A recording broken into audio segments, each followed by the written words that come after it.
tournament, you're dead! You're dead! And Reynolds take it around. Oh my gosh, Reynolds!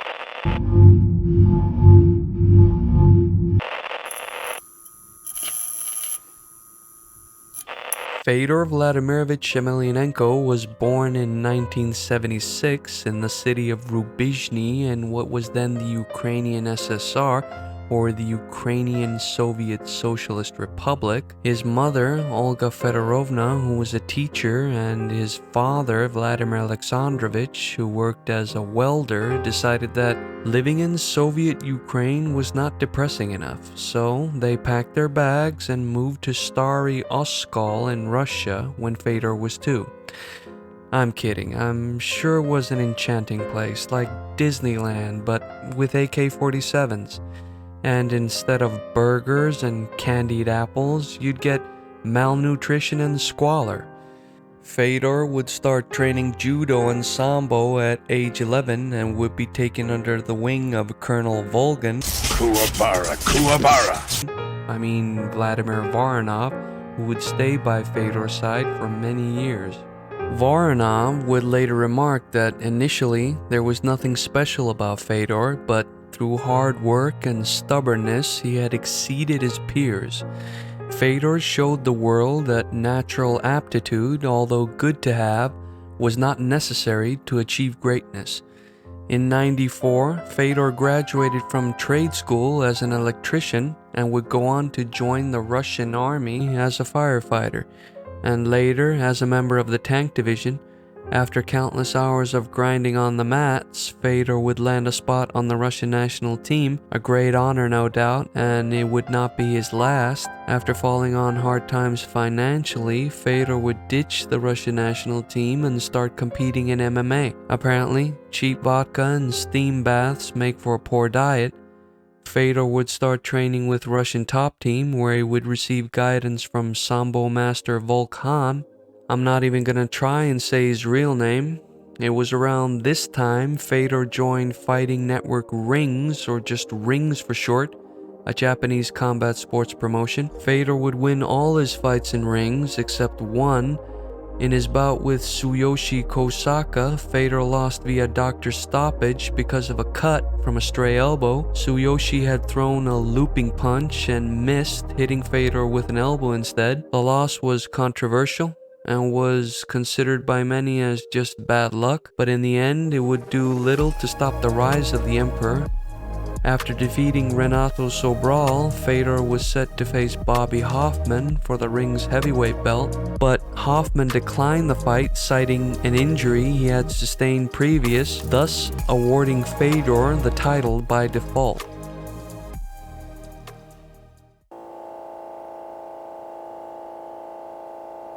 Soon after obtaining the Rings heavyweight title, Fedor would get the invitation to join his new family in Pride FC. Pride would welcome Fedor by throwing him straight into the meat grinder with his first 3 opponents, having him face Semi Schilt, Heath Herring, and none other than Big Nog, respectively.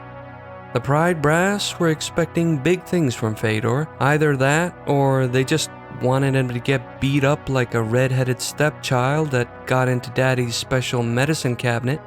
Sami Schill was a decorated kickboxer who later would go on to be 4-time K1 World Grand Prix champ and Glory Heavyweight Grand Slam champ.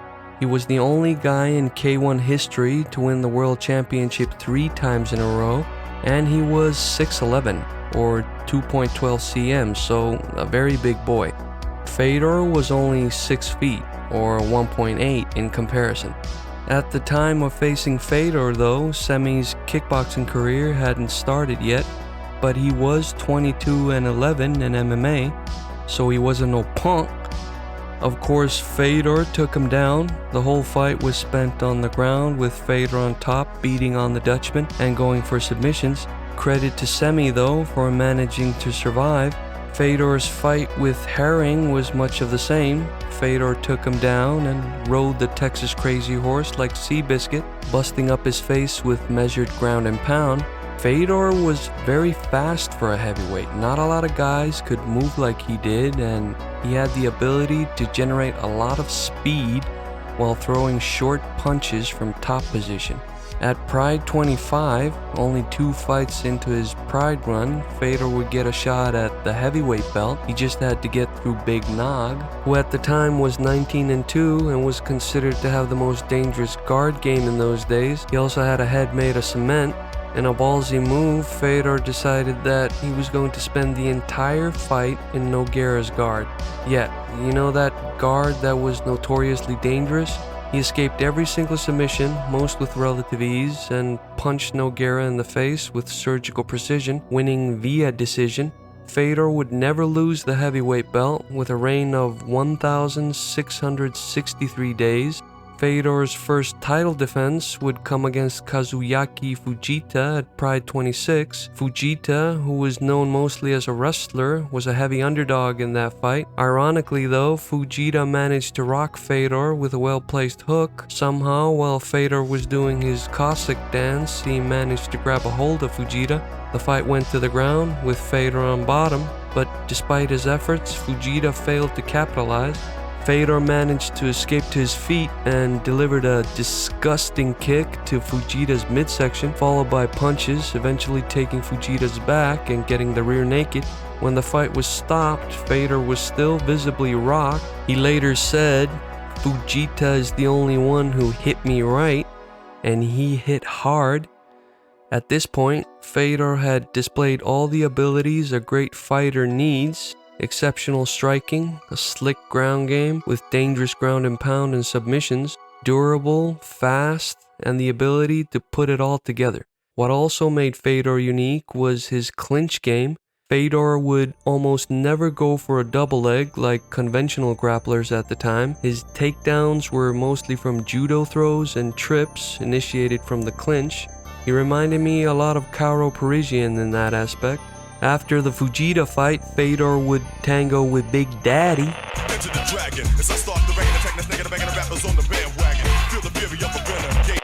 Nah, not him. Gary Goodridge, perhaps best known for crucifying some poor bastard and then baptizing him with elbows at UFC 8. That famous clip that was less like a fight highlight and more like a scene from a snuff movie that everyone had seen, including your neighbor's pet ferret. Anyway, Fedor steamrolled Goodridge with vicious combinations, finally taking him down, tenderizing him some more, winning via TKO. Goodridge had said after the fight that Fedor hit me so hard that I don't even remember anything from the fight. After beating Goodridge, Fedor left Russian top team and went to St. Petersburg to train with the Red Devils. It was around this time that Vadim Finkelstein started to manage Fedor, but more on him later. In 2003, Fedor would have a one-off fight at Inoki Bombi-yi instead of fighting in Shockwave 2003. The boys over at Inoki had offered Fedor more money, so he went over and made short work of Yuji Nagata. In the meantime though, Pride set up an interim fight between Big Nog and Crow Cup, which Big Nog won, thus getting the Pride interim heavyweight belt. After submitting the Hammer with a slick armbar at Pride Total Elimination in 2004, Fedor would face the monster Kevin Randleman at Pride Critical Countdown. Once again, Fedor showed how savvy he was on the ground with good scrambles and a well-timed reversal, ending up on top, sinking in the Kimura. But not before Randleman pulled off that famous German suplex in an attempt to put Fedor in a wheelchair. Apparently, years of eating borscht will turn your spine into rubber.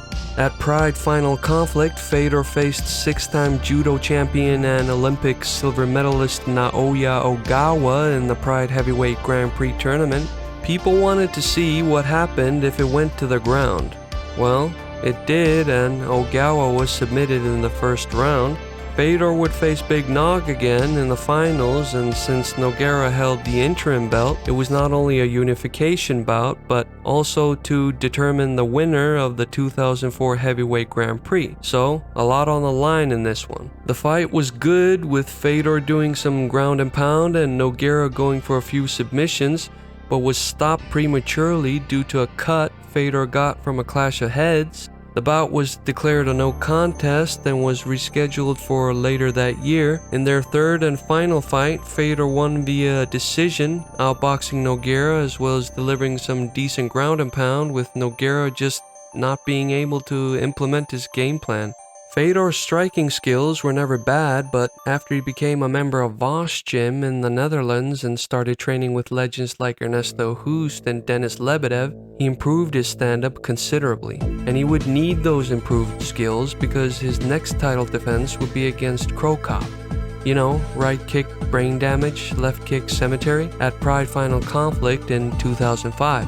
Crow Cop started well, landing decent punches and kicks in the first round, but Fedor kept pressing forward, making Crow Cop back up, negating his kicks. Fedor scored a few takedowns and managed to soften up the Croatian, and then just took over, winning the fight via decision. Fedor had injured his hands, and there had been speculation if he could use them properly. Either way, it did not seem to affect the match.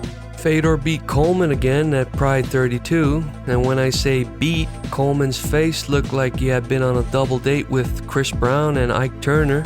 He could barely see due to swelling, and to be honest, that moment where Coleman is consoling his two crying daughters was very touching.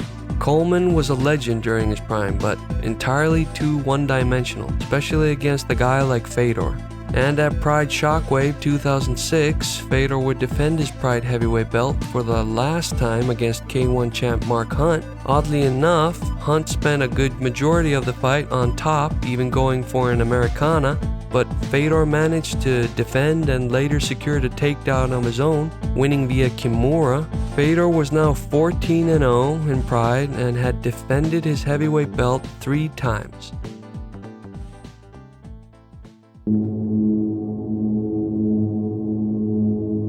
You guys remember Vadim Finkelstein, Fedor's manager? Well, in Fedor's contract, Finkelstein had demanded there be this clause where Fedor was allowed to fight in other promotions, so long as it was in Russia, and Pride, being very accommodating, had agreed to this. So in 2007, Fedor accepted a fight with Matt Lindland in St. Petersburg under the Bodog banner. Lindland, who had fought primarily in middleweight, moved up to heavyweight for this one, God knows why. And even though Lindland had a very dangerous ground game, Fedor would win via armbar. After the Fertitta boys bought Pride and closed it down, it was expected that the last emperor would sign with the UFC, but Finkelstein, being the genius that he was, demanded special terms, of course. He wanted the UFC to offer the other members of the Red Devils fight team contracts, as well as permission for Fedor to compete in combat sambo tournaments in his downtime. Uncle Dana wasn't too hot on the idea of Fedor getting injured in some random tournament, potentially jeopardizing upcoming fights, so after some back and forth, negotiations broke down, and Fedor ended up signing with M1 Global, a mixed martial arts promotion out of St. Petersburg that was owned by Finkelstein. Dana had said that the reason he was not able to sign Fedor was because of Finkelstein and his team. Finkelstein had bigger plans for Fedor, bigger than the UFC, and twice the level of competition. Fedor would go fight at Yarenaka, everyone's favorite MMA event that nobody remembers. And who would Fedor fight? What martial arts master would try and derail Fedor's winning streak? None other than Hong Man Choi, otherwise known as the Korean Lurch, with hand speed that would put Vitor Belfort to shame. And I'm not talking about dad bod Vitor, I'm talking about everyone's favorite TRT Vitor, where he's borderline radioactive. But honestly, my 56K had more speed than Choi striking, and with his 4-5 record, he had no business being in there with someone like Fedor. Of course, Fedor submitted him easily in round 1, and the only reason anyone even knows this happened is because Fedor was there. Anyway, after the Yarenaka thing, Fedor would do a short stint in Affliction, the clothing brand that wanted to be an MMA promotion. Fedor had 2 fights in Affliction against Tim Sylvia and Andrei Arlovsky. Fedor won the WAMA heavyweight belt when he beat Tim Sylvia in only 36 seconds. Sylvia, who at the time was considered to be one of the best heavyweights in the world, would later say in an interview that He didn't even think Fedor was human. Fedor would also be awarded Submission of the Year for that one. At Affliction Day of Reckoning, Fedor would defend his heavyweight belt against Andrei Arlovsky, another top contender. Arlovsky went for a flying knee while Fedor managed to time a punch exactly at the same time, resulting in Arlovsky making out with the canvas. After Affliction went belly up, Uncle Dana tried getting Fedor to join the UFC again, saying that Fedor had become his obsession at that point. But that bonehead Finkelstein, of course, had to screw it up. Now, demanding a co-promotion deal between M1 Global and the UFC, the only job a manager has is to look out for his client, to try and get you, the fighter, the best possible deal there is. There was obviously a big conflict of interest here, as Finkelshit was trying to promote his own organization first and Fedor's success was secondary. The fans wanted to see Fedor versus Brock Lesnar, not Fedor versus Bok Choy. Alas, it was not meant to be, and negotiations broke down again. Fedor would get back in the cage when he signed with Strikeforce, and there, unfortunately, Fedor would lose his first fight in 10 years against Fabricio Verdum. After knocking Verdum down, Fedor did what he always did, tried to do damage from top position, but not this time. Verdum managed to lock up a triangle armbar combo, and the last Emperor reluctantly tapped.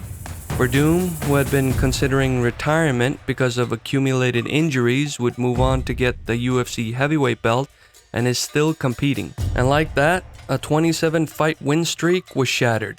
The Emperor was human after all. Fedor lost 2 more times while under the Strikeforce banner, one to Antonio Silva and one to Hendo in a great fight where both guys were throwing heavy leather.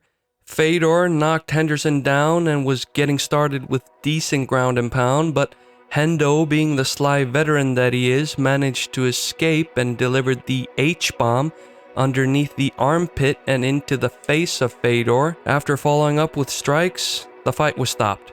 And after his loss to Henderson, Fedor was cut or left Strikeforce and would bounce around for a while, mostly fighting in M1 Global and some other organization, GDKO or whatever, some co-promotion bullshit between M1 and the Inoue Genome Federation. And in 2012, after knocking out old school legend Pedro Hizzo, Fedor decided that he was done and retired.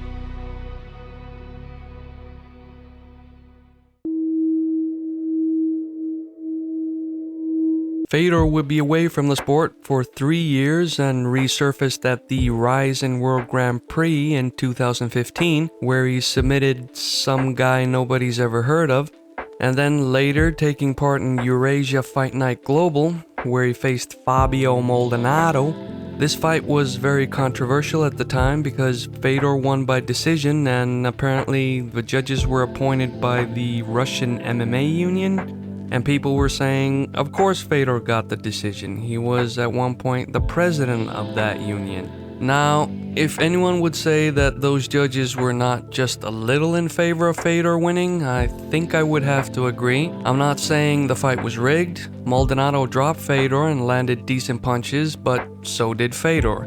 It's not like Fedor got steamrolled and was awarded the decision. It was a back and forth, and honestly, in my opinion, it could have gone either way. I'm sure some of you would disagree and let me know what you think in the comments, but in any case, he won. In 2016, Fedor signed up with Bellator, and in 2017 had his first fight there against meathead Matt Mitrione, losing via TKO. In 2018, Fedor would enter the Bellator Heavyweight World Grand Prix and get to the final round after beating Frank Mir and Uncle Chael, but would lose to Ryan Bader.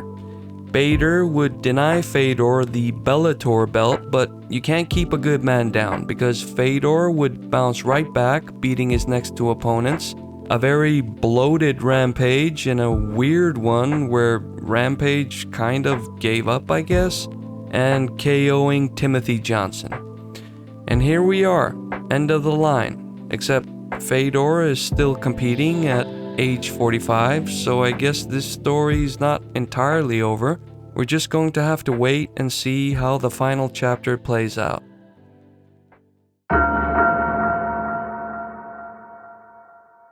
I've heard a lot of people make the argument that Fedor was not that good. He fought bums, he was overrated and hyped up, and to be honest, when Fedor was on top, I knew of him, but I didn't really know a lot about him or watch all his fights at the time. But after doing the research for this video, I have to say, Fedor is definitely worthy of GOAT status. The man was undefeated for 10 years. He, at one point, was riding a 27-fight win streak.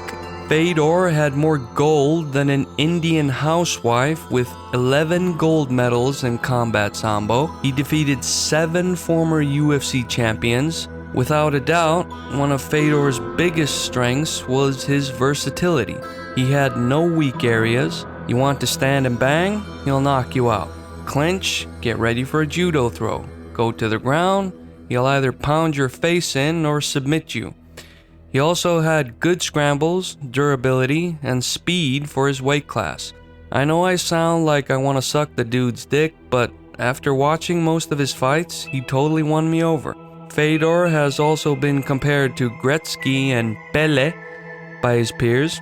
I know a lot of you don't follow soccer, and I don't either, but Pele was basically the MJ of soccer back in the day. How many Olympic-level judokans do you know that could outstrike the best stand-up guys in MMA? And when Chuck fucking Norris vouches for you, that alone is enough for me. Anyway, you get the fucking point. Thank you for watching. Like, subscribe, comment, and all that bullshit.